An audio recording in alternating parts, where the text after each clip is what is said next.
డోటా 2 లాంటి గేమ్స్లలో 1v1 trend set అయ్యింది.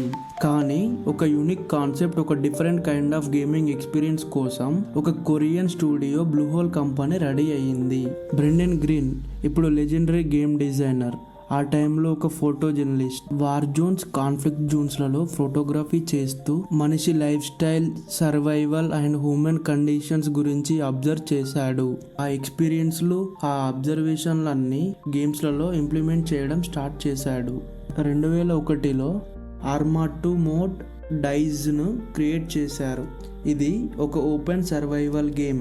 ప్లేయర్స్లో fear, tension and uncertain create చేసింది. సర్వైవల్ కేటగిరీలో న్యూ ట్రెండ్ స్టార్ట్ అయ్యింది. డేస్ సక్సెస్ గ్రీన్ని ఇన్స్పైర్ చేసింది. ఒక న్యూ గేమ్ కాన్సెప్ట్ డెవలప్ చేయడం స్టార్ట్ చేశాడు. ఇది ఒక సింపుల్ ఐడియా, 100 ప్లేయర్స్, ఒక పెద్ద మ్యాప్, ఓన్లీ 1 విన్నర్. ఇన్స్పిరేషన్ ఎలా